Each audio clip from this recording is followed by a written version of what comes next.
Hello, my friend. Hi, guys. Good evening, wherever you are. Maybe you've tucked yourself into bed already. The lights dimmed, your blanket drawn close around you, your phone glowing faintly in your hand. Or perhaps you're lying in the dark, headphones in place, simply waiting for the sound of a voice to carry you gently into the folds of sleep. Tonight, let's wander somewhere unexpected into a place you might imagine as peaceful, serene, cloistered, but which, if you stood there centuries ago, would have smelled nothing like holiness. Tonight, we drift into the shadowed stone walls of a medieval monastery, where prayers rose heavenward, but the air itself was heavy, cloying, and sometimes unbearable. You might think of monks in rows, chanting in soft Latin syllables, the air clear, the stone floors polished by the shuffle of sandals, the scent of incense lingering like a whisper. That is the postcard version, the clean version that comes from paintings, from films, from the polished imagination of later centuries. But if you close your eyes and imagine more honestly, if you listen not just to the chanting but to the silence in between, if you breathe in not through the imagination of painters but through the memory of stone and straw, you would encounter something else. A monastery that stank.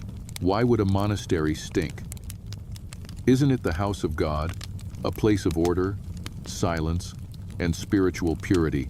And yet those walls were built of stone, and stone does not absorb odor, it reflects it, magnifies it, traps it.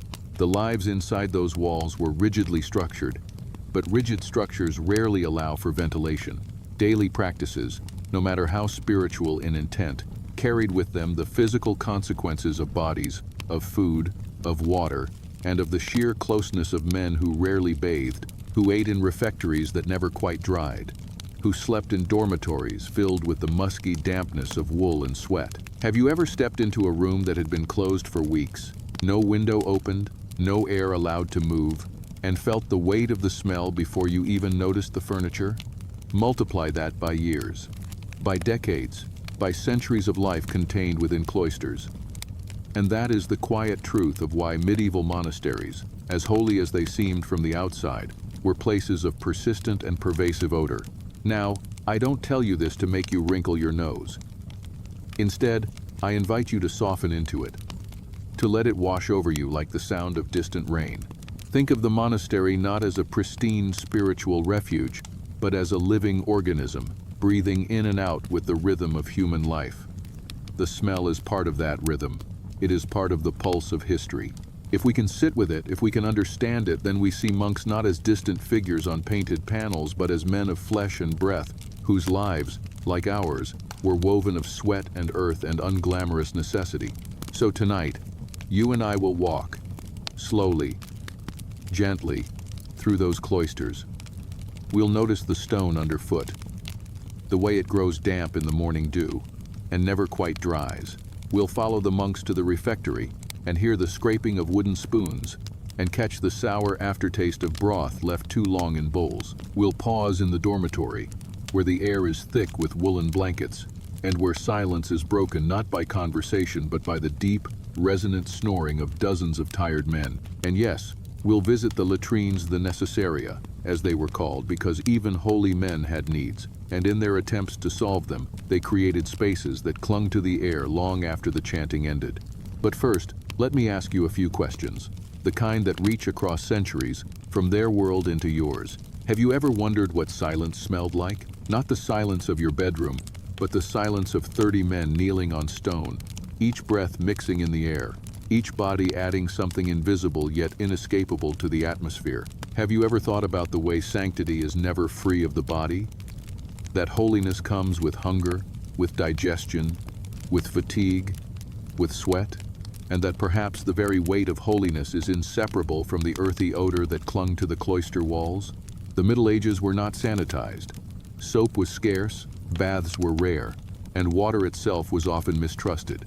Purity meant spiritual discipline, not physical cleanliness.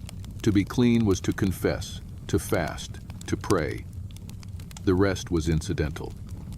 The monastery was not meant to be fragrant, it was meant to be obedient. And so, when you picture it now, let yourself strip away the rose-tinted glass of modern memory and imagine instead the honest weight of that life. The monks woke before dawn, their bodies still carrying the sweat of sleep.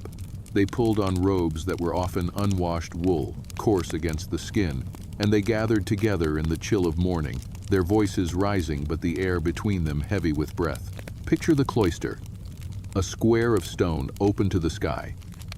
You might think fresh air would cleanse it, but stone holds dampness like a memory. Rain fell often, and gutters clogged, and moss grew in crevices, bringing a constant smell of wet earth. And when dozens of men walked that cloister day after day, sandals slapping on wet flagstones, the smell of leather and mud added to the chorus. In the refectory, meals were simple bread, pottage, sometimes fish, but kitchens of the Middle Ages were smoky, their rafters black with soot, and the smell of smoke was never absent. Add to that the souring of broth, the faint tang of onions, the earthy persistence of cabbage, and you begin to understand why the refectory smelled less like heavenly banquet and more like an old cellar where food lingers too long. The dormitories, too, were not the serene bedrooms of imagination. Dozens of monks slept side by side, often in shared spaces, with wool blankets that rarely saw washing. The air was stale, the floors sometimes covered with rushes that absorbed more than they repelled, and the very rhythm of nightly breathing built into a scent of humanity that was never gone by dawn. And then, the latrines. You cannot have 100 men without some solution for their bodies. And so monasteries devised necessary long rows of seats over running water, when water was available, or pits when it was not. But medieval engineering did not always guarantee freshness. Water clogged, pits filled, and the air carried what it carried. Imagine the combination, the sanctity of prayer and the practicality of latrines, both enclosed within the same stone walls.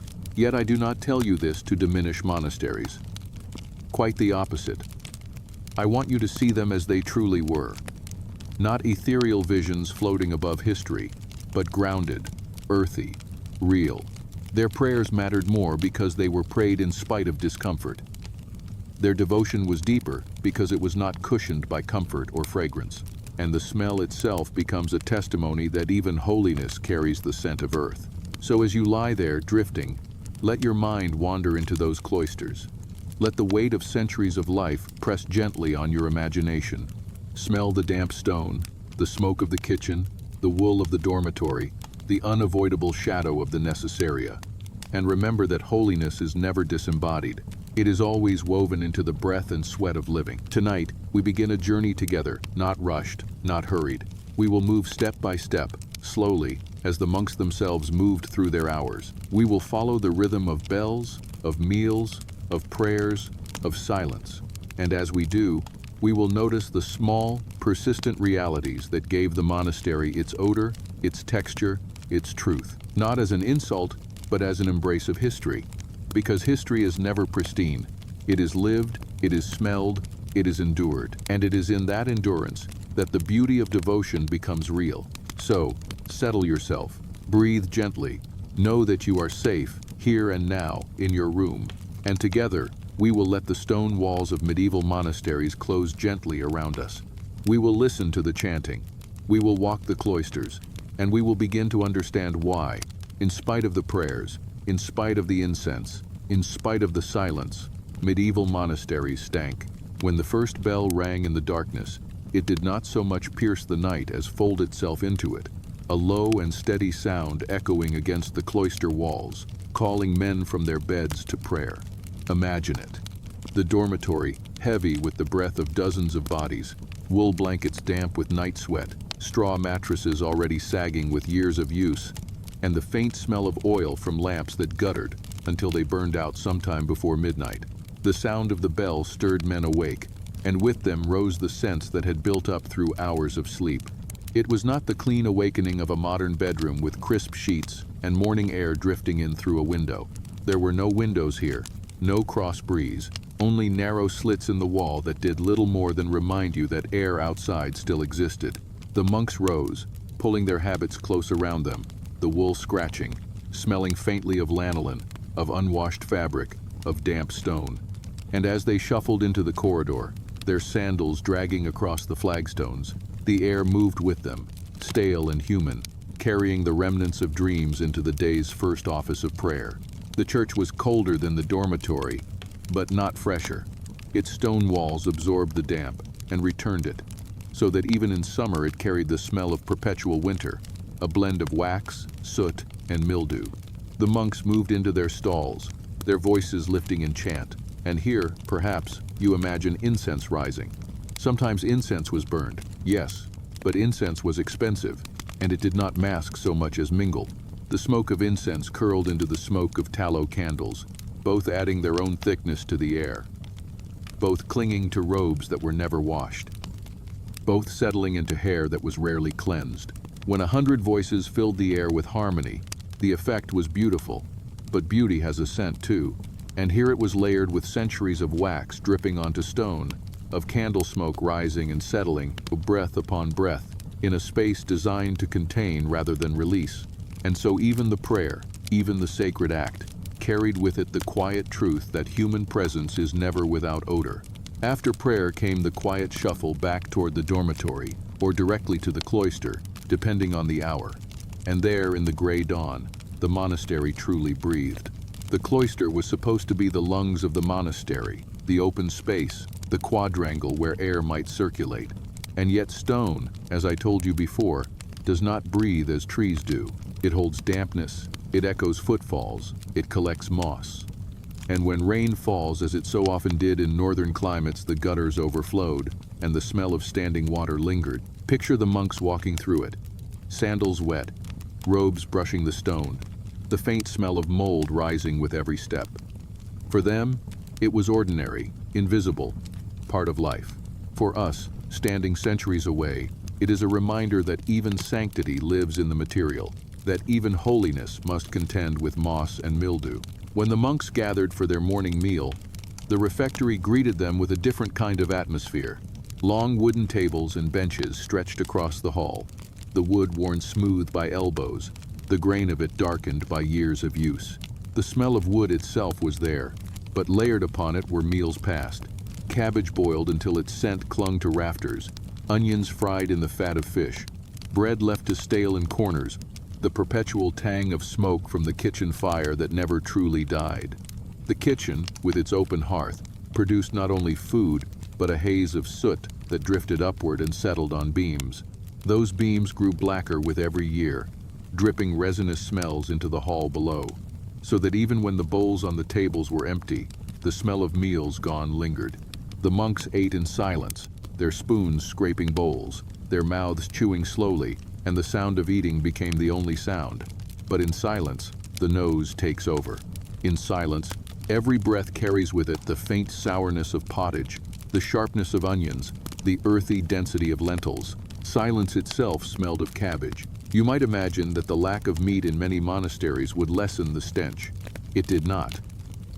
Fish replaced it often, and fish leaves its own mark.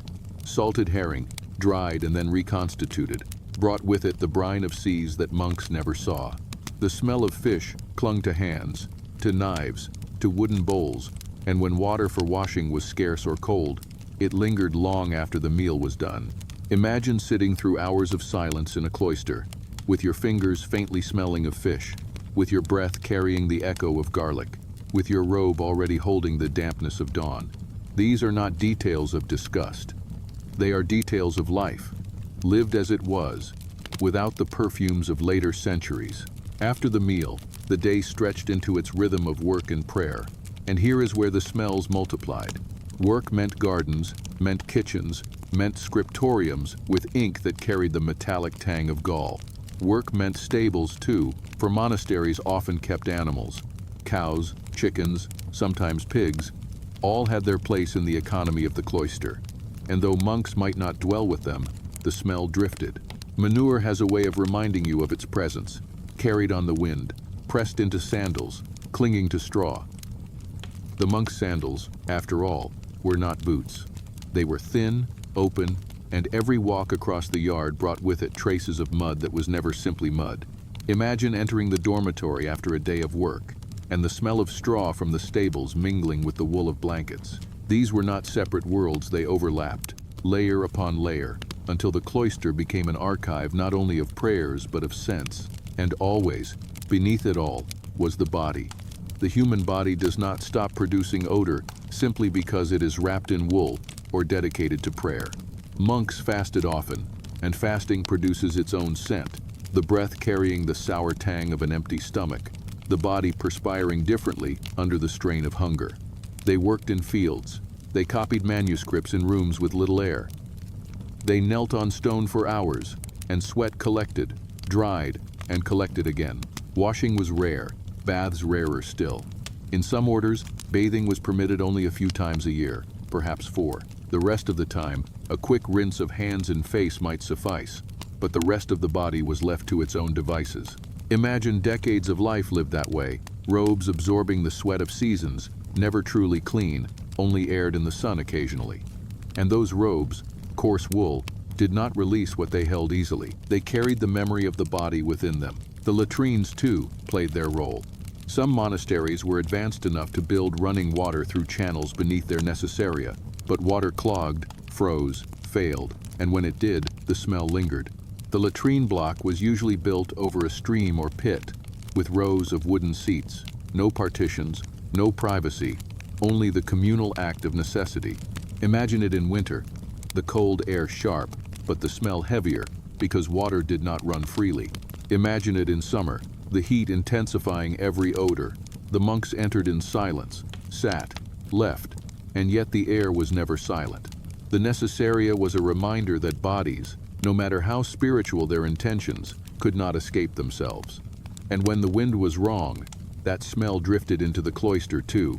Yet in all this, life continued, rhythmically, peacefully, not with the anxiety we might feel stepping into such a space today. For the monks, this was not filth, it was life. It was ordinary, the background against which devotion played out. Their noses were accustomed to it, their minds untroubled, and perhaps that is why the monastery could hold such contradiction. The smell of cabbage and sweat, of damp stone and wax, of latrines and fish, all mingling with chant and prayer. To us, it might seem unbearable. To them, it was simply the scent of devotion, inseparable from holiness itself. And so, as we walk through that first stretch of the day, from bell to prayer, from meal to work, what we encounter is not merely odor but the truth of embodiment. Holiness was not detached from the human, not in those centuries. It was grounded in the very earthiness that produced those smells. A monastery stank, yes, but that stench was the shadow side of devotion, the necessary companion of lives lived fully within stone walls. And if we can sit with it, if we can breathe it in imaginatively, gently, without recoiling, then we can see those monks not as relics of a sanitized history but as human beings, living lives both holy and ordinary, both lofty and pungent. And perhaps, as you drift in your bed now, letting this vision settle in your mind, you can see that holiness and smell, devotion and dampness, chant and cabbage were never separate. They were one tapestry, woven into the fabric of the monastery, into the lives of men who chose silence but could never escape the smell of being alive.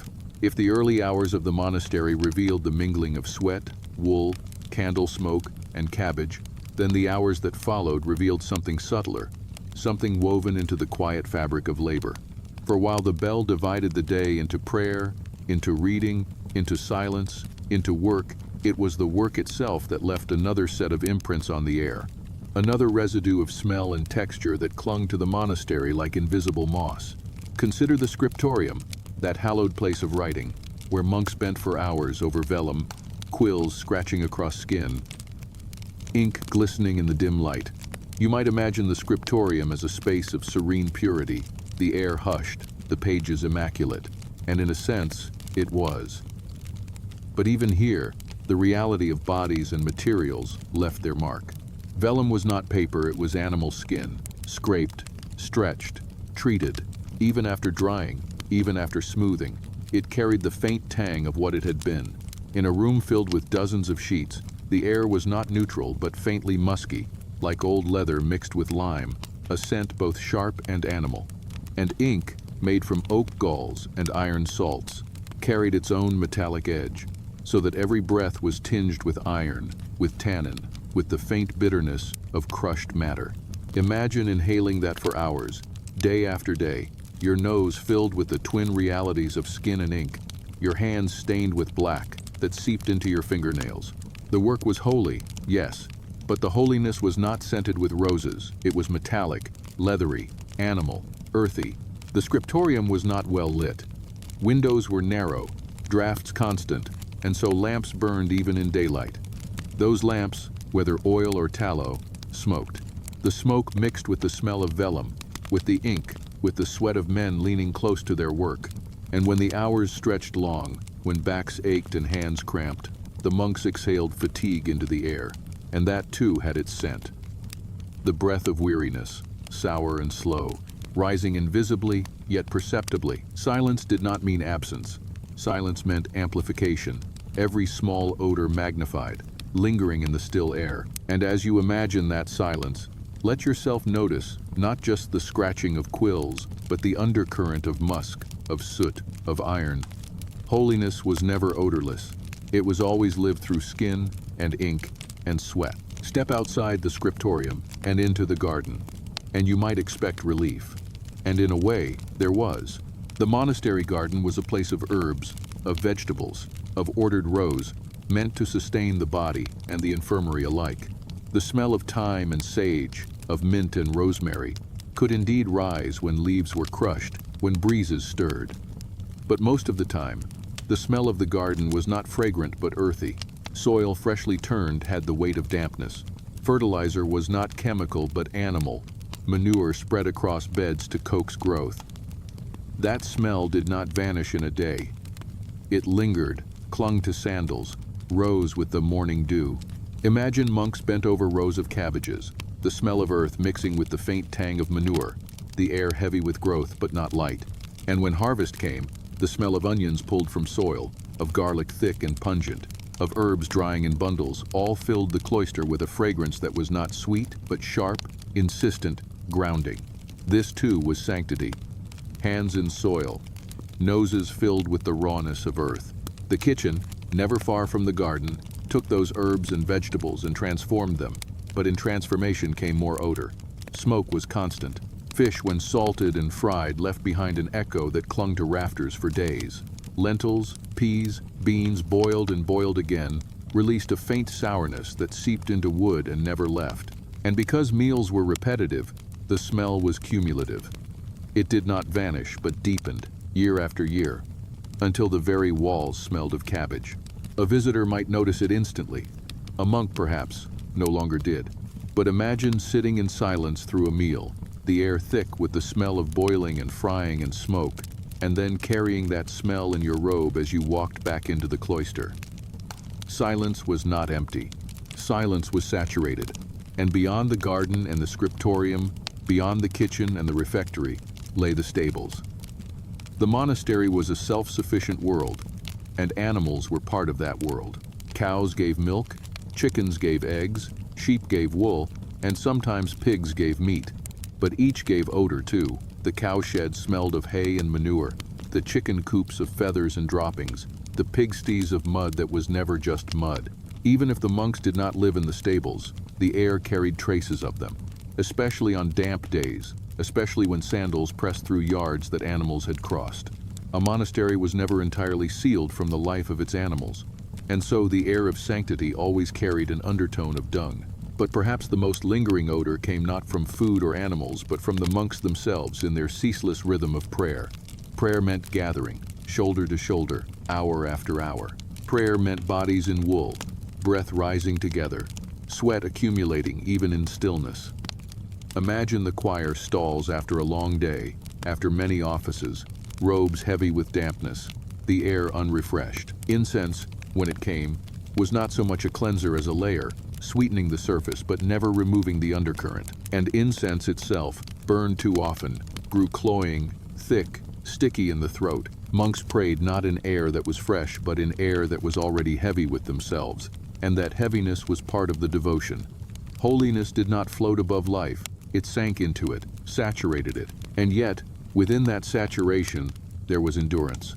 The monks did not complain of smell, they complained of temptation, of fatigue, of hunger. Odor was the unnoticed companion, the silent background, the texture of life. It was as if smell itself became invisible, so constant that it faded into the very stones, unnoticed yet undeniable. When we look back, we must learn to notice what they did not. To understand that the monastery was not only prayer and chant, but also the musky breath of vellum, the sour tang of cabbage, the acrid smoke of tallow, the animal persistence of stables. To walk into a medieval monastery was to walk into an air that told you, without words, that this was a place where bodies lived. And that is the truth often missed when we imagine monastic life. We picture purity as absence of stain, but their purity was something different, a purity of intention, not of air. They lived in a world saturated with odors, and still they prayed. They lived in wool that scratched, in rooms that stank, in kitchens that smoked, and still they turned their minds to God. That is the paradox, the beauty hidden in the stench. It was not in spite of the smell, but through it that holiness was found. So as the day lengthened, as the bells marked hour after hour, the monastery became a symphony of odors as much as of chants. The scriptorium's metallic ink, the garden's earthy soil, the kitchen's smoky cabbage, the stable's manure, the dormitory's wool, the latrine's inevitability all wove together into one unbroken atmosphere. And that atmosphere was the monastery. It was not incidental. It was not something they could scrub away. It was the very air in which devotion took place. And if you, lying here now, can imagine it, if you can let yourself breathe it in without recoiling, then you will see something essential. You will see that devotion does not require purity of scent. It requires presence. It requires endurance. It requires living fully in the body, with all its sweat and smell, and still turning upward in prayer. The stench of monasteries was not their failure. It was their truth. And truth, even when pungent, is the ground of holiness. Seasons, more than bells, governed the air of the monastery. Though the bells divided hours and prayers with mechanical certainty, the seasons whispered into every breath, every stone, every fold of wool. Imagine the cloister in winter first, for winter was always the hardest and longest companion. The cold did not cleanse. It thickened. Stone walls sweated with damp. Frost crept into cracks. And fires in the hearth only made smoke more insistent. The monks, huddled in their robes, breathed steam into the dormitory, and that steam condensed on beams, on wool, on faces. The smell of winter was not crisp or fresh, but heavy with damp wool, wet straw, and the faint sourness of bodies that could not dry. Snow tracked in on sandals turned to mud, and that mud, mingled with ash from fires, clung to floors that were rarely scrubbed. Imagine the refectory in January. The smell of cabbage boiled into submission, the smoke of damp wood refusing to burn clean, the reek of tallow candles melting slowly, all layered into an atmosphere that pressed against the chest as much as against the nose. Winter silenced the garden, silenced the animals to their pens, silenced even the monks into a kind of endurance, and in that endurance, odor became its own prayer, a reminder of flesh that would not escape itself until spring. Spring brought release, but not purity. With thaw came water, and water in medieval stone buildings did not flow neatly away. It lingered. The cloister puddled, moss brightened, but with it came the sour smell of growth awakening. The rot of old rushes swept from floors. The wetness of cloaks hung to dry in corridors, but never fully drying. Gardens stirred, yes, and herbs brought their sharpness, parsley, mint, thyme. But manure was spread too, fresh and pungent, and the entire monastery became a theater of fertility. The air thick with the smell of soil turned and flesh not yet forgotten.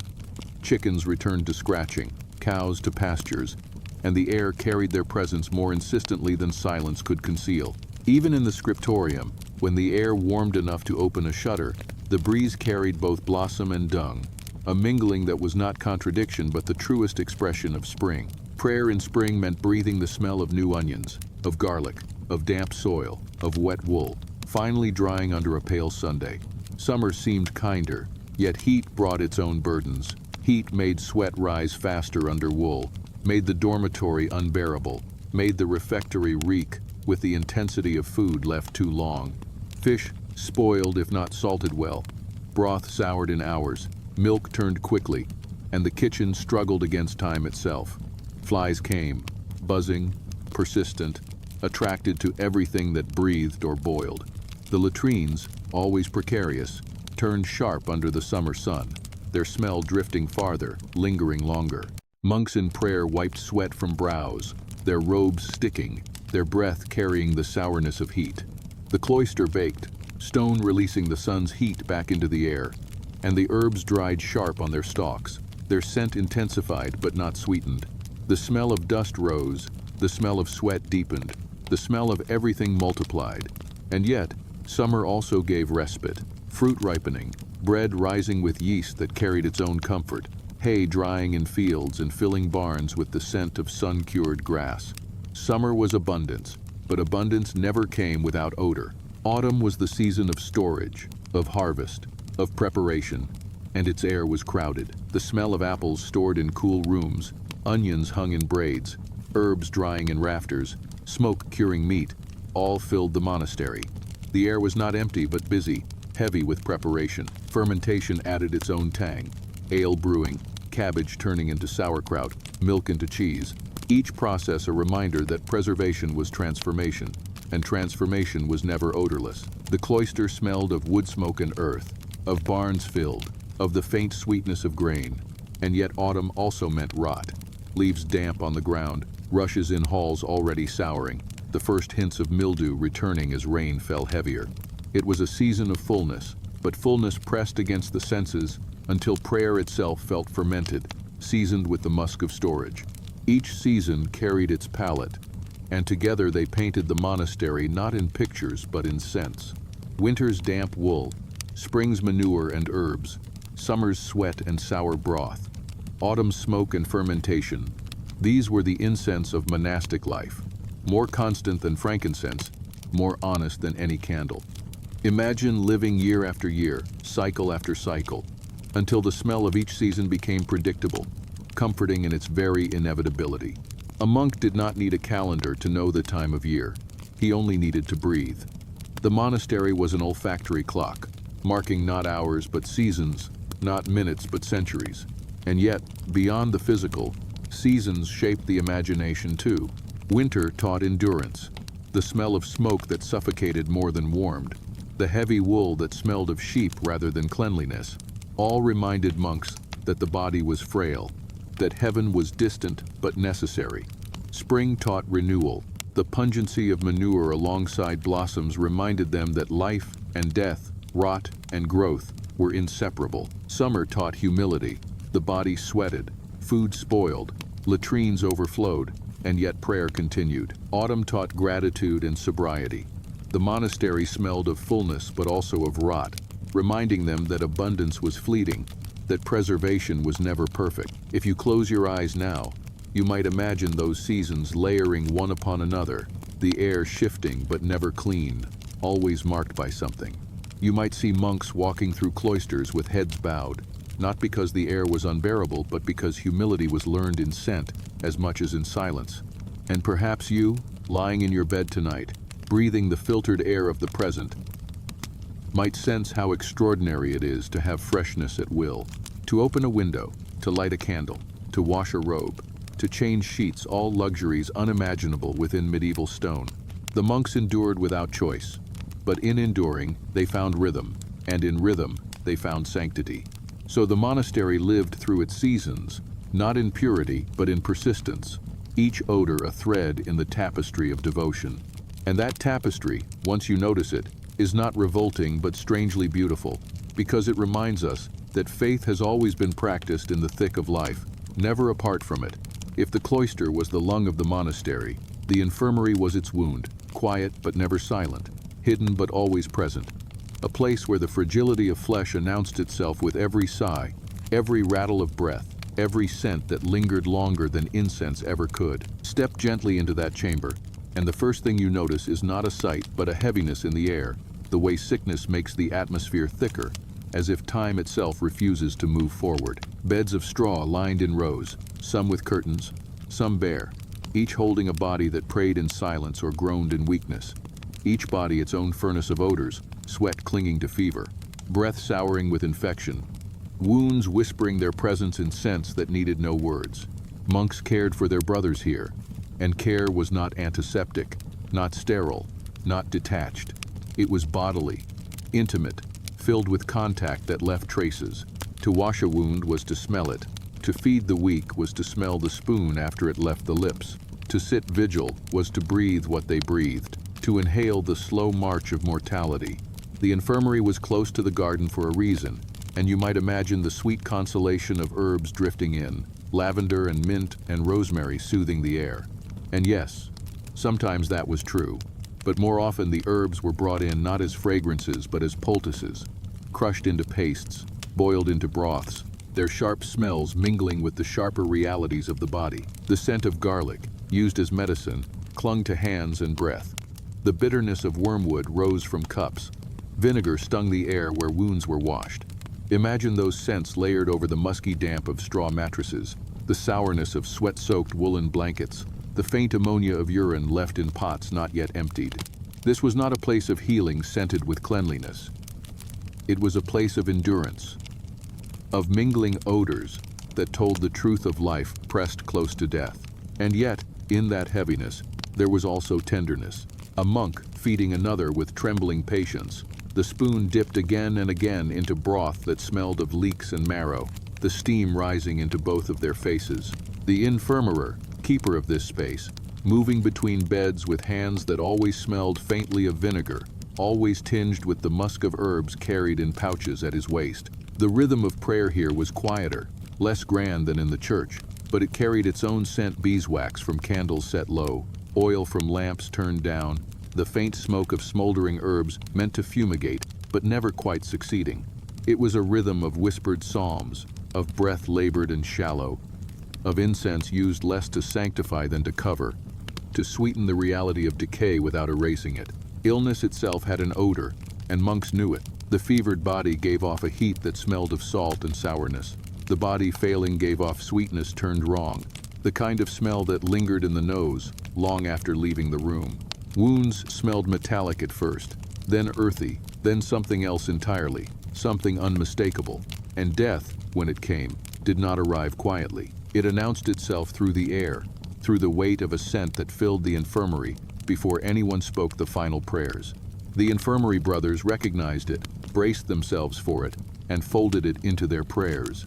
To tend the sick was not only to touch flesh, but to breathe its decline, to inhale devotion through the smell of endings. Yet the infirmary was not only a chamber of sorrow, it was also where the body reminded them of its stubbornness, its insistence on living even in weakness. The smell of broth simmering, of bread brought to the bedside, of herbs boiled into teas all carried a kind of hope. A monk recovering brought with him the smell of life returning, sweat drying, breath clearing, the sourness of sickness lifting into the ordinary musk of the living. To smell recovery was to smell relief, to recognize that not all endings were final, that some prayers found their answers in the body's resilience. And so the infirmary was a place of paradox, sickness and healing, decay and devotion, stench and sanctity interwoven. The monks did not recoil. They endured. They saw in every scent a reminder of their mortality, and in mortality, a doorway to eternity. Their noses knew what their theology already preached, that flesh is fragile, that decay is inevitable, that holiness must dwell in the same air as sour sweat and garlic poultices. Imagine, if you can, lying in that infirmary bed, your head against straw that smells faintly of mold, your body wrapped in wool that has absorbed years of lives before you. You breathe, shallow, through a nose filled with vinegar and sweat, and above you hangs a crucifix, silent, carved wood, carrying the faint smell of resin and dust. A brother sits beside you, his hand cool against your fevered skin, and his robe smells of earth from the garden, of garlic from the mortar, of smoke from the kitchen. You are not alone. The air that oppresses you also enfolds you, carries you, reminds you that your suffering is shared. And in that moment, holiness is not sweet. It is pungent, sour, smoky, sharp. Holiness is the smell of being tended to by another human who believes that even decay deserves dignity. Step back from the infirmary, and the rest of the monastery smells different. The cloister feels cleaner by comparison, the refectory almost pleasant, the dormitory merely human. But you carry with you the memory of that air, and it lingers, it teaches, it reshapes the way you breathe in every other chamber. The infirmary was the monastery's reminder that all life bent toward fragility, that the scent of mortality was never far away, and that devotion meant breathing it, bearing it, sanctifying it not by erasing but by enduring. And as you, lying now in your bed centuries later, imagine that air, you might feel the strange comfort in it, because it tells us that history was never perfumed, never sterile. It was lived in full humanity, in smells we might shy away from but which they accepted as part of their devotion. The monastery stank, yes, but the infirmary stank most of all, and yet within that stench was love, patience, endurance, a love that smelled of vinegar and garlic, a patience that smelled of sweat and straw, an endurance that smelled of mortality itself. That is the true perfume of holiness, the fragrance of devotion that never denied the body, but sanctified it by breathing it in and praying anyway. The monastery was never fully sealed. Stone walls were high, gates strong, rules firm, but air and people both found ways of entering, and with them came smells foreign to the cloister's rhythm, smells that unsettled the order but also reminded the monks of the world beyond. The guest house stood close to the gate, a place built not for silence but for hospitality, where travelers knocked, pilgrims rested, beggars sought alms, and even nobles sometimes lodged for a night before moving on. Step into that guest house, and at once the air shifts. Gone is the familiarity of cabbage and wool, of straw and wax, replaced by the chaos of outside life, condensed into one room. A pilgrim's cloak, damp from rain, a traveler's boots caked in mud from roads where carts had spilled dung, a beggar's blanket infested with lice, and carrying the sour smell of long unwashed flesh, all mingled in the hall of welcome. And monks tasked with hospitality had no choice but to breathe it in. To them it was a test of virtue, for hospitality was a sacred duty, but virtue does not erase the body's reaction. Imagine a monk approaching with bread and ale, bowing his head, while his nostrils filled with the sharp odor of a stranger's sweat. Sweat hardened into leather straps, sweat souring in boots never removed. The bread was fresh, the ale strong, yet their fragrance could not cancel the air already thick with human presence. A knight might arrive, his armor polished, but beneath it his underclothes soaked in days of riding, horse smell clinging to him, iron and sweat mingling into one metallic tang. A merchant might pass through, carrying with him not only goods but the spices of distant lands, sharp pepper, sweet cinnamon, resinous frankincense, all spilled faintly from pouches into the air, blending oddly with the sourness of travel. The monastery, so enclosed in its own predictable sense, suddenly widened into a kaleidoscope of foreign odors, each guest a disruption, each arrival a reminder that holiness could not barricade itself from the world's musk. Even animals came with guests. Horses stamped outside, steaming in the cold, their manure fresh in the yard, their sweat pungent in the air. Dogs padded in with travelers, shaking rain from coats, the smell of wet fur rising instantly. Some pilgrims carried goats or sheep with them, the animals tethered, bleating softly, and though they were kept near stables, the smell drifted, insisting on its presence. Hospitality was not merely the sharing of bread, it was the sharing of air with everything the road carried in. And so the guest house was the monastery's most porous point, where the clean geometry of cloister life was breached by the wild geometry of the world, traced not in lines but in scents. Pilgrims especially altered the monastery's air. They arrived tired, their bodies broken by miles, their clothes crusted with dust and rain, their feet blistered and bandaged with cloth that smelled of pus and herbs. They came seeking refuge, and refuge meant the monastery absorbed not only their prayers but their odors. A dormitory for pilgrims might smell of hundreds of feet unwashed, of wounds left to heal badly, of the faint blood that seeped through wrappings. Yet alongside those harsh scents came tokens of holiness carried with them. Little vials of oil from shrines, scallop shells with the brine of the sea, flowers pressed into pouches, all mixing with the sweat and dirt of the road. A monk stepping into such a space would feel at once overwhelmed and sanctified, as though the air itself testified to journeys taken, sacrifices made, bodies pushed beyond limits. The beggars were different, and their presence heavier. Many monasteries fed the poor daily, distributing bread at the gate. The line of beggars itself was an odor, rags steeped in rain, wounds untreated, hair unwashed, mouths breathing hunger. To serve them was holy, but holiness came with the sting of breath so close, of rot in teeth, of infections carried openly. Some beggars bore leprosy or fevers, and their smell was distinct, unmistakable, the body's decay already writing itself in the air.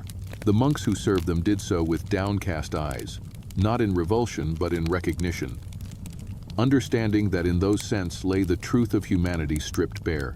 And when the beggars left, the air around the gate did not clear immediately. It carried echoes, a lingering heaviness that folded back into the cloister with every monk who passed through.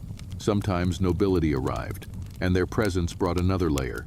Nobles carried perfumes, oils rubbed into hair, fine clothes that smelled of cedar chests, furs that smelled of fox and mink. They brought the scent of feasts still clinging to their cloaks, of roasted meats, of wine spilled on silk. Their entry into the guest house created a strange juxtaposition. Garlic breath from pilgrims, manure from horses, and then suddenly the sweetness of imported perfume. The monks, devoted to simplicity, found themselves breathing in excess, a reminder of the world's luxuries pressing against their vows. Even that sweetness became oppressive, too heavy, too sharp, lingering in the hall long after the noble departed. The guest house was not insulated from the rest of the monastery. Smells drifted. Bread baked for travelers shared its scent with the refectory. The wet wool of pilgrims carried into cloisters as monks moved between spaces. The faint tang of horse dung blown through gates into gardens. The monastery was not a sealed sanctum. It was a living organism, breathing in the world's air and exhaling it back, transformed but never erased. And every monk who returned to his dormitory after serving in the guest house carried with him a trace of the outside on his robe, in his beard, in his breath.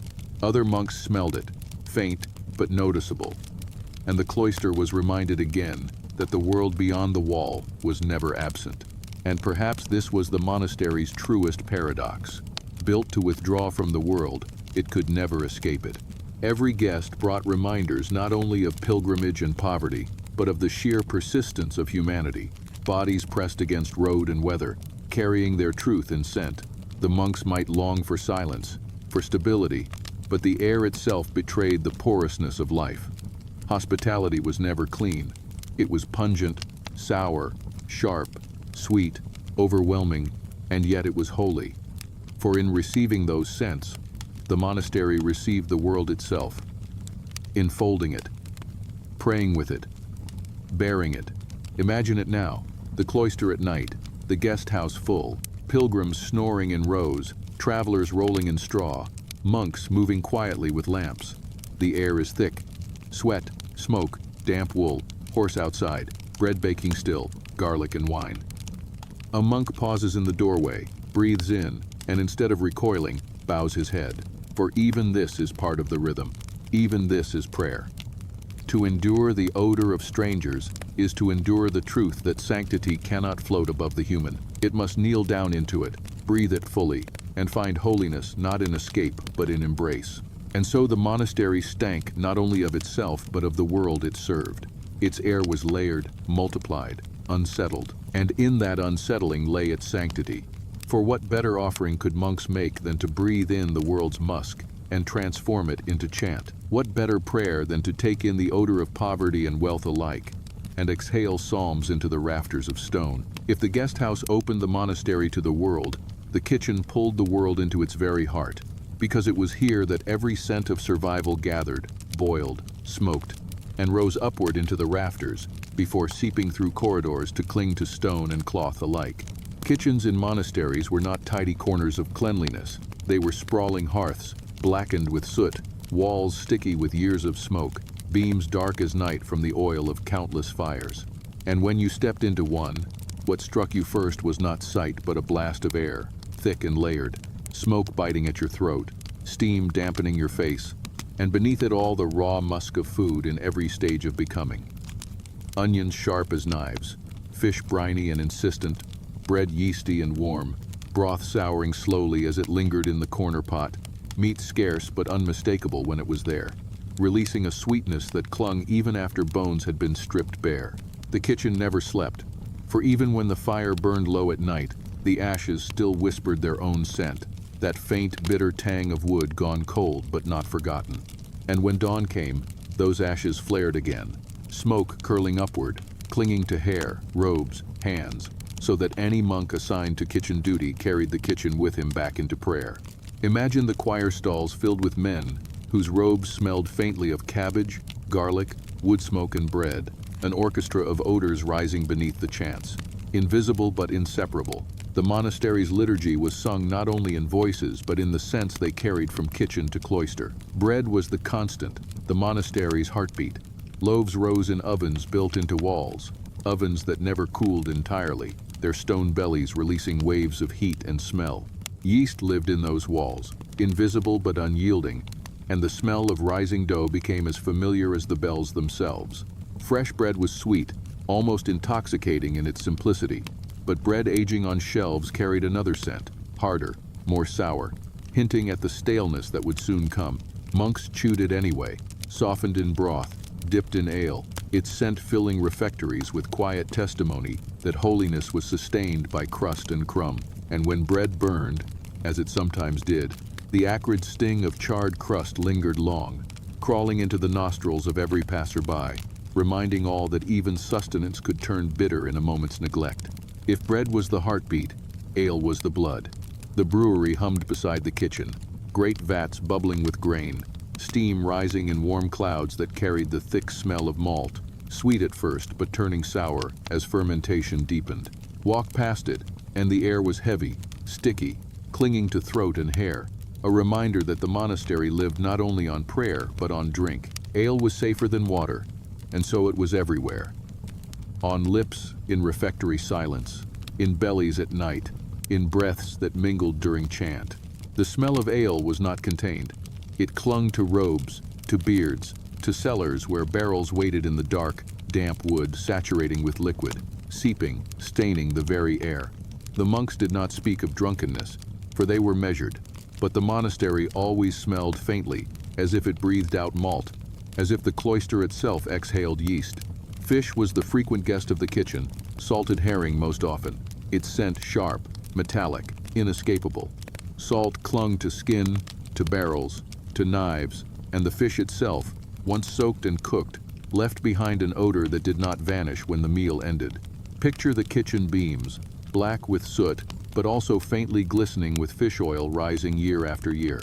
Picture monks eating in silence, their fingers touched with brine, their breath afterward carrying the sea though they lived far from it. And when fresh fish came, carried from rivers or ponds, it came with mud and scales, and the smell of water itself, a smell earthy and raw, gutted quickly on tables where the scent of innards joined the orchestra of odors already thick in the air. Vegetables filled the gaps, cabbage, leeks, onions, garlic, peas. Cabbage was the most faithful, boiled daily until the scent clung not only to pots but to walls, to robes, to the very rafters. Boiled cabbage smelled of survival, sour and unyielding, a smell that settled into the monastery's identity. Onions added their sharpness, garlic their pungency, leeks their grassy sweetness, but none erased the cabbage. It was the constant undertone, the basso continuo of monastic air. Imagine centuries of it, meal after meal, the smell woven into stone until even when no cabbage simmered, the walls remembered. Meat was rare, often forbidden, but on feast days it came, and when it came, its smell dominated. Roasting flesh filled the kitchen with sweetness, with fat dripping onto flames, with smoke that rose rich and heavy. That smoke carried into cloisters, into dormitories, into every corner, a reminder of celebration, of breaking fast, of the body fed more fully. The monks, bound to silence, chewed slowly, but their noses breathed the fullness, and afterward the memory of fat lingered in the air long after the bones had been buried or boiled for broth.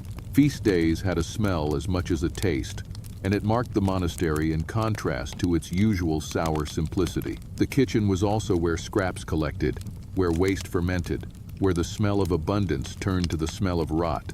Vegetable peels piled in corners, fish heads thrown aside, bread crusts gone stale, all gathering their own sourness until carried out to middens, where the stench became heavier still. And yet, even waste fed life, gardens fertilized, pigs fattened, earth enriched. The monastery's stink was never meaningless. It was cyclical, purposeful, folded back into survival. Every monk knew the kitchen by smell, even if he never served there. Its smoke drifted through cracks, its steam wandered through cloisters, its odors clung to sandals. The monastery was fed by it, sustained by it, marked by it.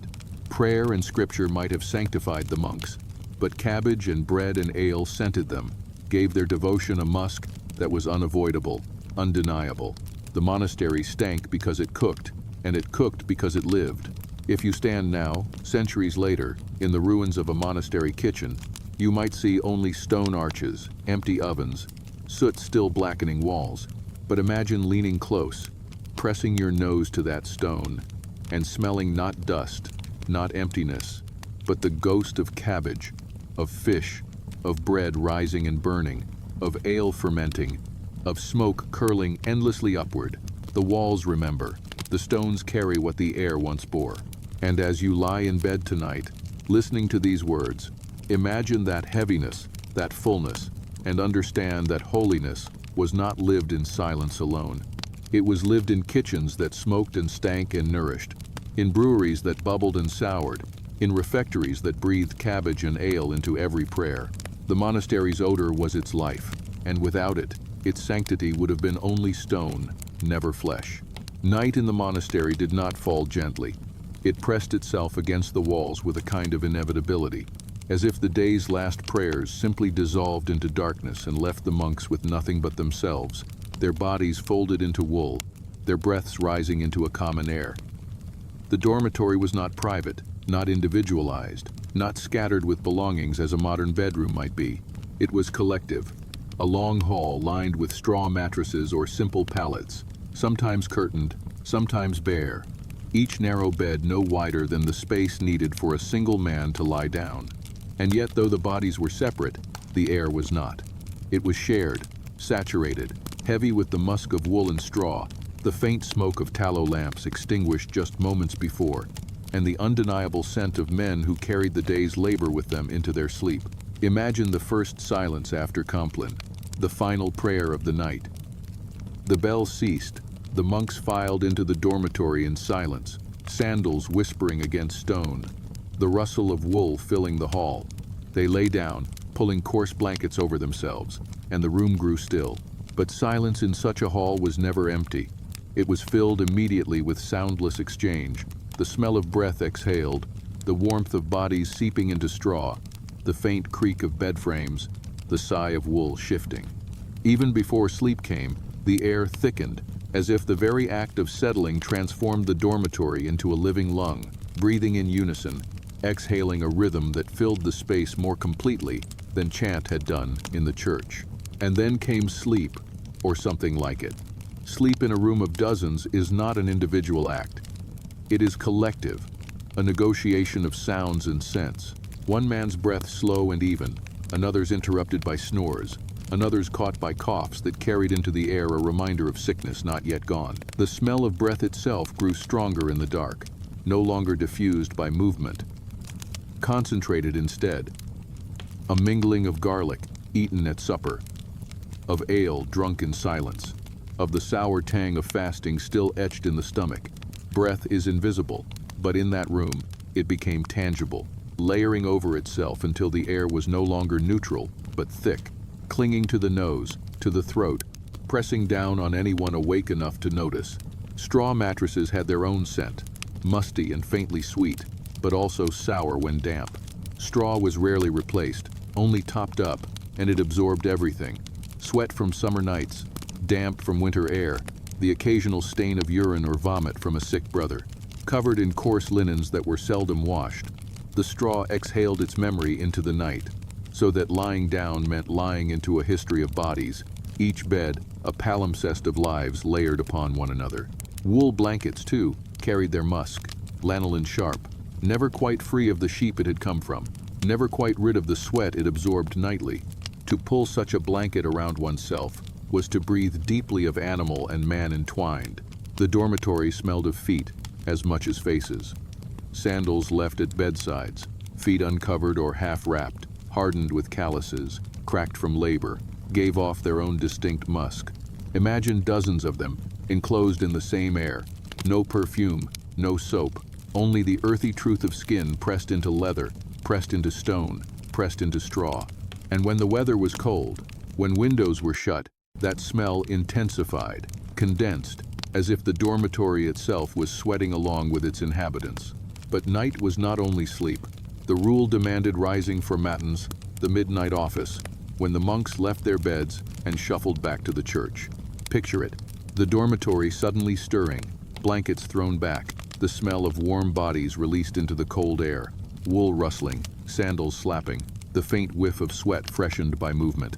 The monks filed out into the dark. The dormitory left empty, but not clean. The air hung heavy, as if reluctant to disperse, holding onto the traces of bodies now absent. And when they returned hours later, the smell greeted them again, still present, still familiar, enfolding them back into their rest. Dreams themselves had a scent, or at least the body's movements through dreams did.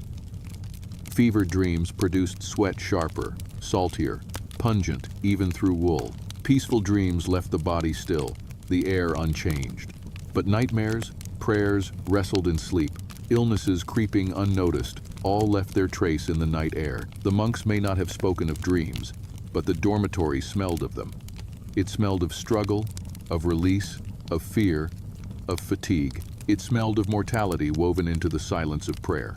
The night also carried the smell of small accidents, unspoken but undeniable. Old men unable to hold bladders rose late, fumbling with pots, the faint ammonia sharp in the dark. A sick brother vomited quietly into a bucket, the sourness filling the corner of the room until morning. These things were endured, never discussed, absorbed into the monastery's reality. The air itself carrying the truth of fragility. A man did not stop being human because he had taken vows. He continued to sweat, to cough, to fail, and the dormitory absorbed it all. And yet for all of this there was also comfort in the dormitory's air. For it was the air of brothers, of community, of shared life. To sleep alone is to breathe one's own breath. To sleep in a dormitory is to breathe the collective. There is a strange peace in that, a surrender to the fact that you are not singular, you are part of something larger, and the very musk of the air reminds you of it. Holiness here was not the sterility of solitude but the endurance of togetherness, the willingness to share air, breath, odor, fatigue, without complaint. Imagine lying awake in that dormitory, your eyes adjusting to the dark, hearing snores and sighs, smelling wool and sweat, straw and smoke still clinging from the kitchen. The air is heavy, but it is also steady. You breathe it in, and with it, you breathe in the life of every man around you, their prayers, their weaknesses, their humanity. You close your eyes, and you realize that sanctity is not found in escaping the smell but in embracing it, in recognizing that even the stench of 50 men asleep together can become holy when endured in silence and patience. And so the dormitory, more than the church, more than the cloister, taught the monks the hardest lesson. That holiness is not about purity of air, but about fidelity in its heaviness. They rose from it each day, prayed through it each night, and carried it with them into every corner of their lives. The monastery stank in the dark, but the stink was the fragrance of devotion, lived shoulder to shoulder, breath to breath, until dawn broke again. There is no way to speak honestly about the smell of a medieval monastery without walking, slowly and unflinchingly, into the place they themselves named, with a strange delicacy, the necessaria, the place of necessity, the chamber where vows and chants gave way to what no vow could erase, what no prayer could transcend. For monks were not spirits, they were bodies, and bodies are insistent, bodies are rhythmic, bodies demand release. The latrines were often built at the edges of the cloister, over streams if fortune allowed, stone channels guiding waste away. But fortune is never constant. Water clogs, streams slow, and stone, though strong, does not prevent odor. And so even the holiest walls carried within them the smell of digestion, of hunger transformed into waste, of inevitability made material. Step near the necessaria, and the air shifts, dampness thickens, and ammonia sharpness rises, and the truth of flesh, inescapable, surrounds you.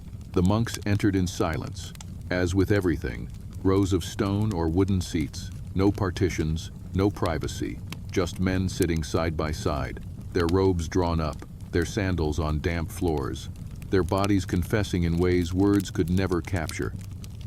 Imagine that silence, punctuated only by the soft sound of water when water flowed, by the shifting of robes, by the faint sighs of release. It was not crude to them. It was simply life, another rhythm woven into the hours. And yet the air was unmistakable, sharp, sour, dense, layered with centuries of use. The monks rose, left, washed their hands if water was near, and carried the faint trace back with them, in wool, in sandals, in breath. The necessaria was not apart from the monastery, it was within it, folded into its rhythm, the shadow of every refectory meal, the echo of every fast broken. Stone architecture did what it could, channels carved to guide water beneath the seats, streams diverted to carry waste away, clever use of gravity to keep flow constant. But water is fickle in winter, freezing solid, slowing to a trickle, leaving pools stagnant and heavy. In summer, heat intensified everything, multiplying the air with a sharpness that clung to walls, drifted upward, escaped through cracks. The monks knew it, endured it, accepted it. They did not perfume it, they did not mask it. They allowed it to stand as part of their life, for to deny it would be to deny the body itself. They prayed in church, they ate in refectory, they worked in fields, and they relieved themselves in necessaria. Holiness did not erase the sequence. It sanctified it by enduring. And yet, endurance had its cost. The necessaria was the place where illness spoke loudest. Dysentery, fevers, flux, all revealed themselves here, in the sound and the smell of men undone. A brother weak with sickness left behind more than waste. He left behind a heaviness in the air that all who entered afterward breathed. Unwillingly, recognizing that the body is always precarious, the infirmary might come, carrying vinegar, herbs, fumigants, their sharpness momentarily overwhelming. But when the smoke of burning rosemary faded, the undercurrent remained. The necessaria never truly smelled of herbs. It smelled of humanity in its most unadorned truth. Even the walls remembered. Stone absorbs damp, and damp holds scent, and centuries of use pressed odor into mortar, so that even on days when wind carried air cleanly, even when water flowed freely, the stones themselves breathed back the memory of what they had held.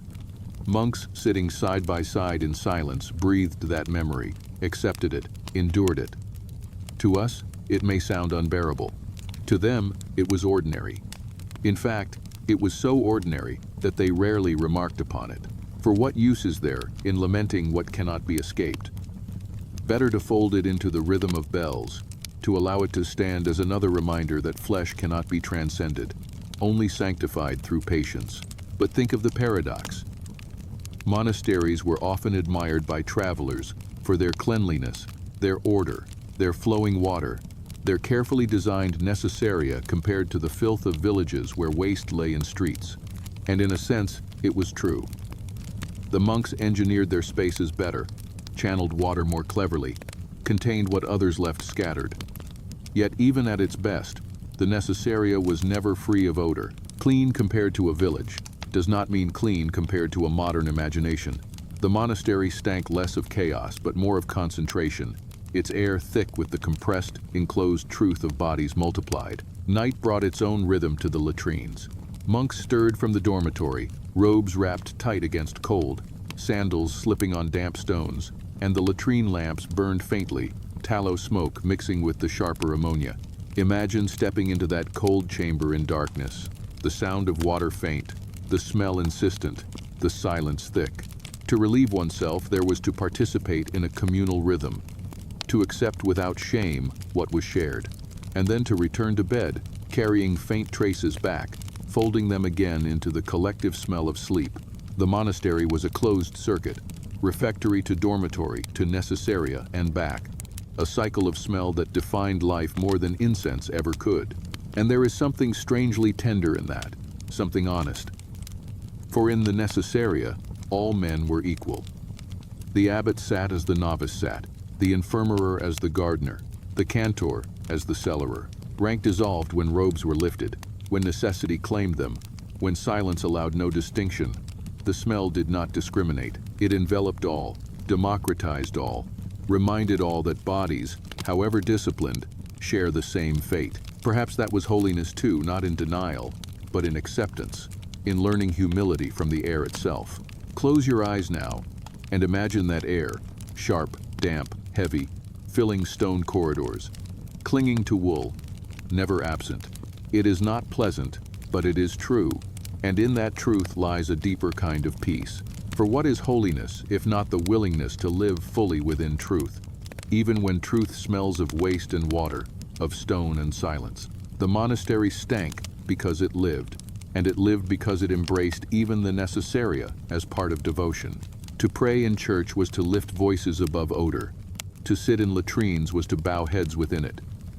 Both were sanctified, both part of the rhythm.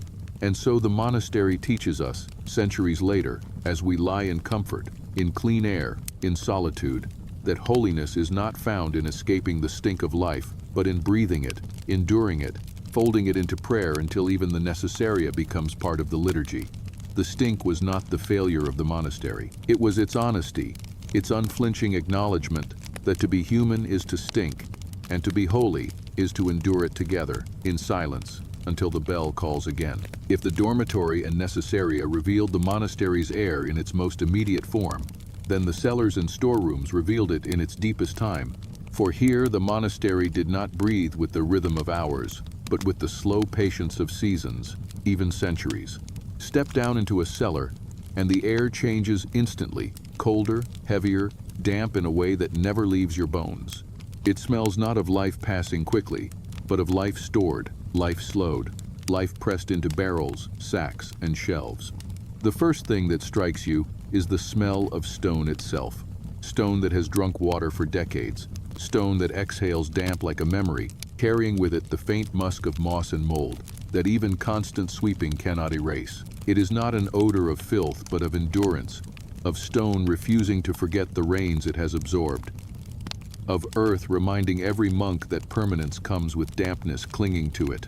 Wine barrels stood in rows in some monasteries, for vineyards fed both altar and refectory, and the smell of wine in storage was unlike the sharp scent of ale brewed daily. It was deeper, sweeter, more complex, a smell that seeped slowly into wood until barrel and liquid were indistinguishable. Walk between those casks, and you breathe the ghost of grapes pressed summers before, a sweetness turned heavy, mingled with the sourness of fermentation, a richness that never dissipates. And beneath it, always, the faint rot of spilled wine on stone, where drips and leaks have left sticky patches that mold claimed quickly, leaving behind a scent part sweetness, part decay.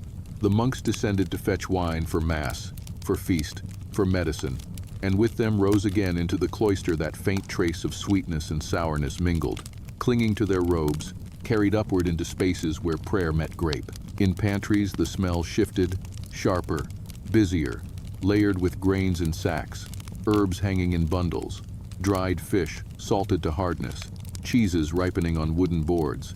Grain smelled faintly dusty, a dry sweetness that coated the air. But where sacks broke or rodents found their way, the smell soured, musty and sharp. Herbs dried into brittleness released their pungency every time a monk brushed against them.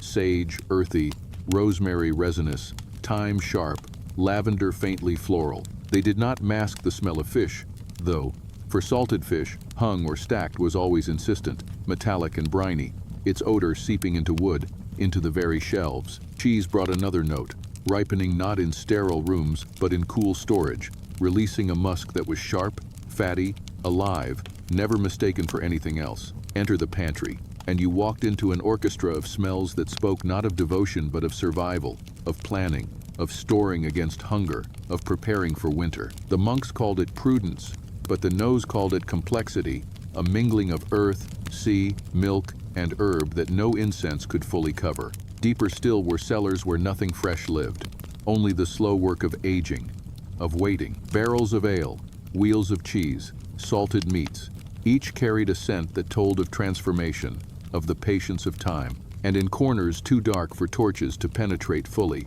mold crept, not dramatic but steady, exhaling its own smell, faintly sweet, faintly sharp, a whisper of decay that was never banished, only endured. Imagine a monk descending, his lamp flickering, his robe brushing damp stone, his nose filled with damp, mold, wood, wine, grain, fish, cheese, all layered, all inseparable. He fetched what was needed and climbed again, carrying with him the smell of time itself. But beyond food and drink, the monastery stored knowledge, and knowledge too had its scent. The library, or the armarium, was not vast by modern standards, but to the monks it was treasure. Shelves of vellum codices, each page animal skin, each ink, stroke, iron, and tannin, filled the air with musk and dust. The smell of vellum is unmistakable, at once leathery and earthy, softened by centuries, carrying within it the faint tang of lime used in its making. Open a book and the smell rises stronger, a sweetness of age, a faint metallic note of ink, the musk of binding glue. A room of books smelled of silence, made material, of knowledge resting in skin and ink, of prayers written into the very air. Yet mold was never absent here either, for dampness never fully banished from stone crept into corners, nibbled at bindings, left a musty undertone that every monk knew too well. Reading was not only sight and sound, it was smell, the odor of vellum mixing with his own sweat as he bent over the page, candle smoke adding its bitter trace, dust stirred by fingers. The word of God, to them, smelled like skin and soot. Even storerooms for clothes or tools carried their musk. Wool robes folded and stored in presses never smelled new. They smelled of sheep, of lanolin, of sweat already absorbed, of cedar shavings sometimes added to repel moths, but never fully disguising the truth of the fabric. Tools of iron carried their own tang, metallic, sharp, mixed with the faint smell of wood handles rubbed smooth by hands. Oil used to protect them added another note, resinous and sticky. Every object, every storage, contributed to the monastery's scent, as if the air itself was a ledger recording their existence. And perhaps here more than anywhere else, the smell of time became clear. For storerooms and cellars were not places of immediacy, like kitchens or dormitories. They were places where things lingered, where smells deepened, where the slow work of waiting wrote itself into air. The monks entered and left quickly, but the air waited, thick, layered, unchanged by human haste.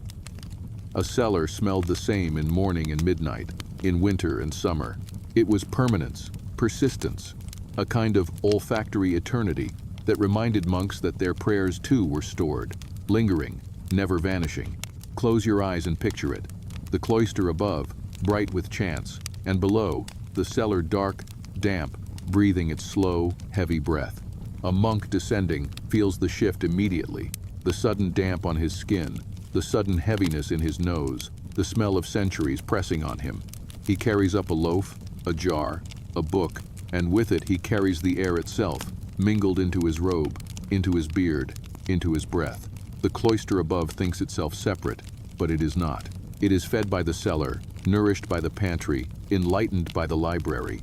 And with nourishment, with enlightenment, came smell musty, earthy, pungent, complex, never absent. The monasteries stink, so often remarked upon by those who step back from imagination into reality, was not only the stink of waste and sweat, it was also the smell of storage, of time compressed, of lives lived slowly, the stink of damp stone, of parchment aging, of wine breathing in wood, of cheese maturing, of herbs drying, of mold creeping.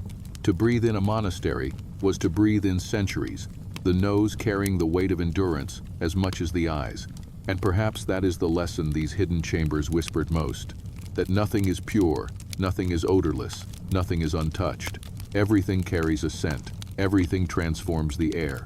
To live in a monastery was to live in acknowledgement of that truth, to accept that holiness rises not from erasure, but from endurance, from patience, from the willingness to breathe the smell of centuries and call it life. If the cloister's ordinary days were marked by the slow and patient repetition of cabbage, wool, wax, and damp stone, then the extraordinary days, the festivals, the processions, the funerals, the visitations breathed with a different air entirely, an air charged, layered with scents unfamiliar to the daily rhythm, scents that arrived suddenly, lingered briefly, and then vanished like smoke, leaving only memory in the stone. On feast days, when the bells rang longer, when candles burned brighter, the monastery's air itself grew louder, thick with incense used more generously, with food more indulgent, with bodies more restless.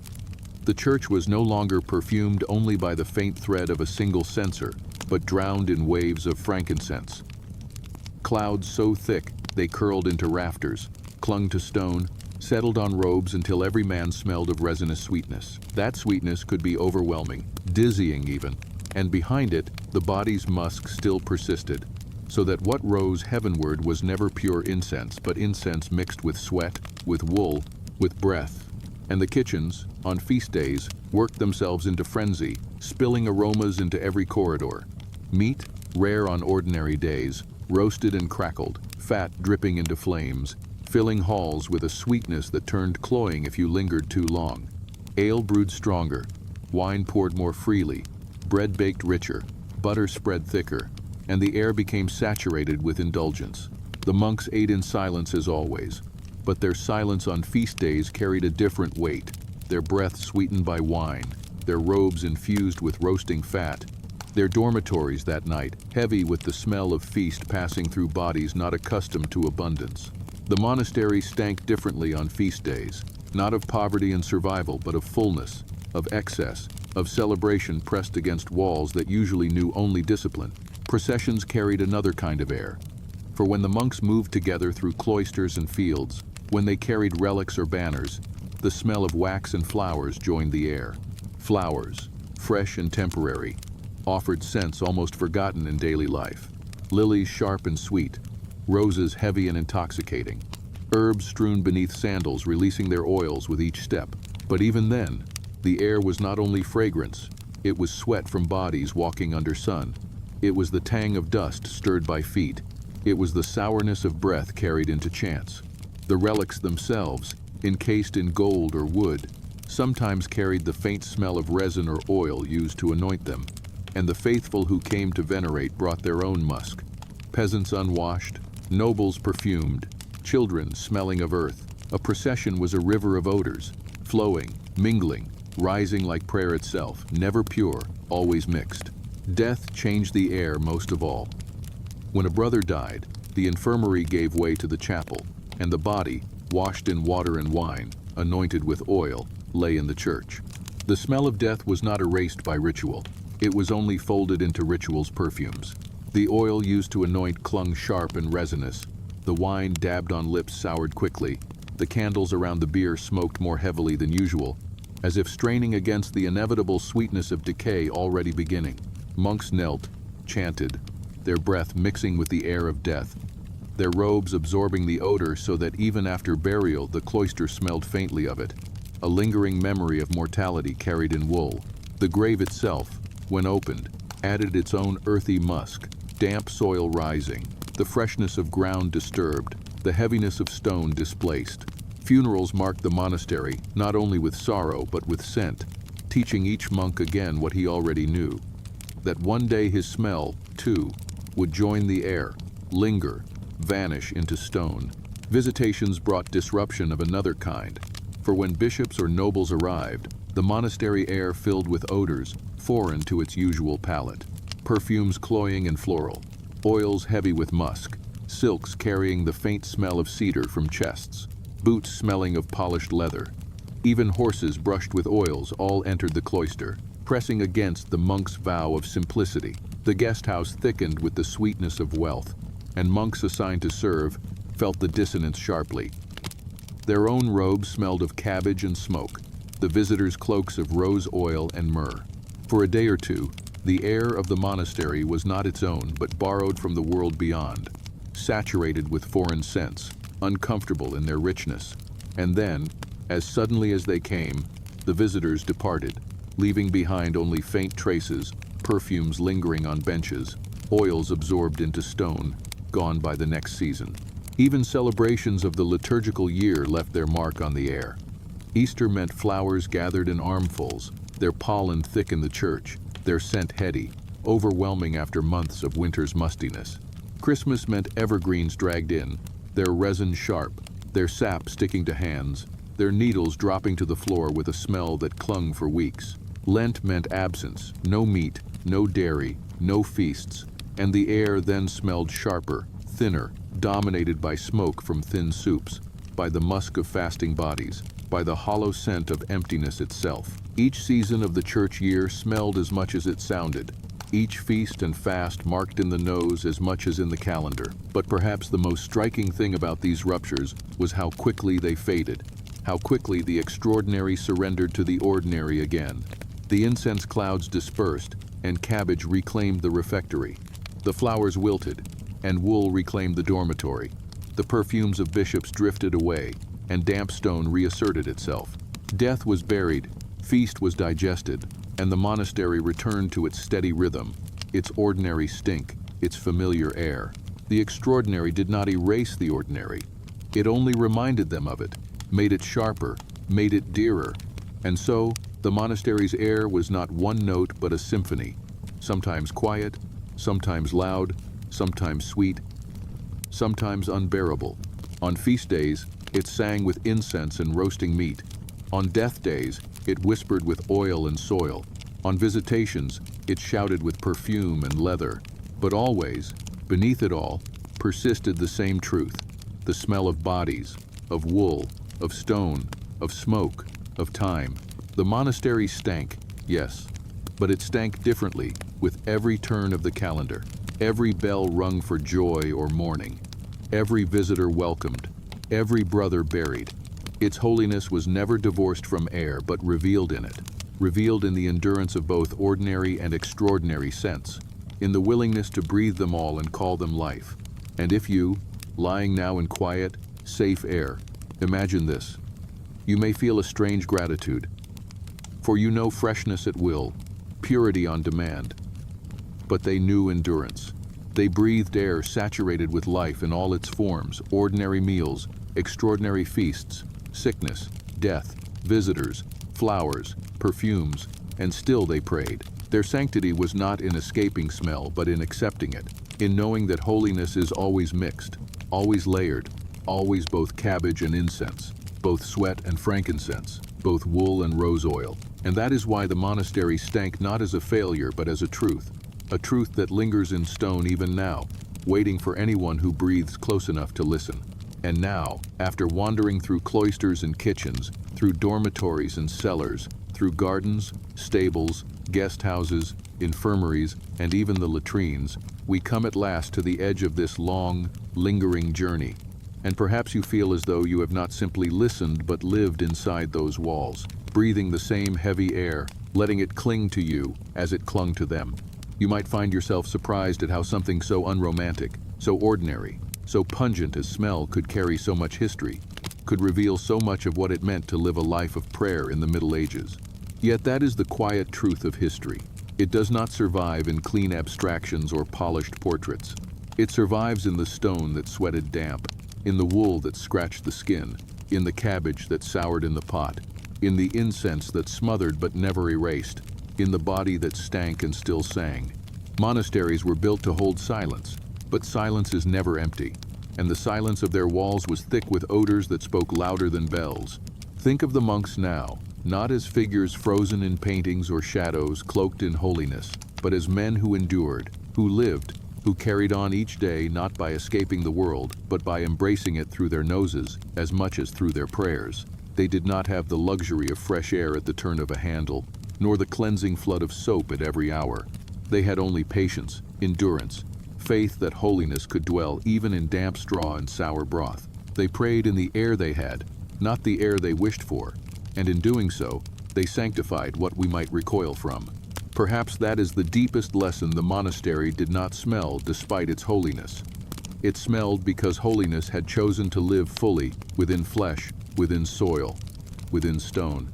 You can almost imagine lying on a straw mattress now, pulling a wool blanket over your shoulders, listening to the soft snores of brothers around you, the faint smell of garlic still lingering on your own breath, the sharp ammonia of the latrine drifting faintly in through a crack, the musk of damp stone pressing on your chest. And in that moment you realize holiness is not sweet. It is real. It is cabbage and incense. It is fish and wax. It is sweat and parchment. It is wine and mold. It is death and roses. It is every odor mixed together until no single scent remains pure. but all together form the air of devotion. Monks did not chase purity of air.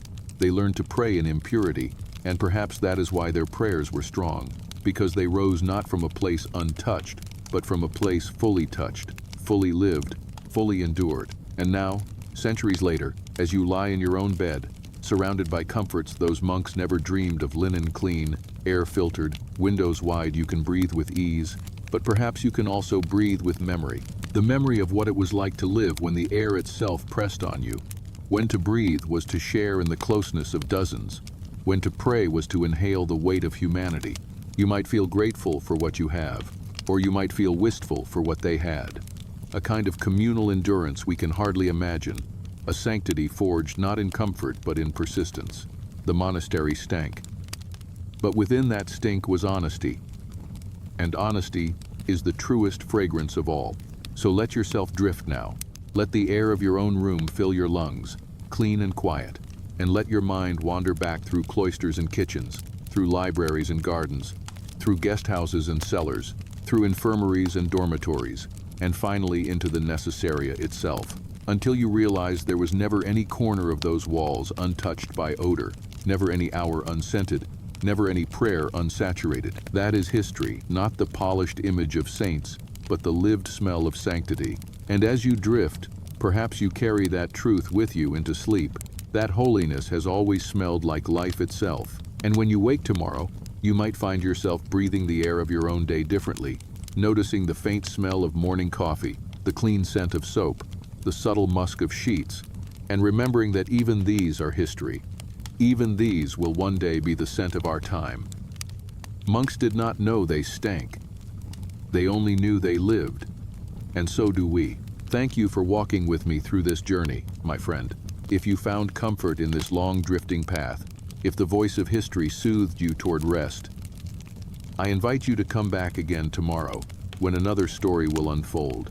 Another forgotten truth will rise gently from the past. And if you wish to walk this path often, you can linger with me by subscribing, so that each night, as you settle into your bed, another fragment of history will arrive softly, not to jar you awake, but to carry you slowly into sleep.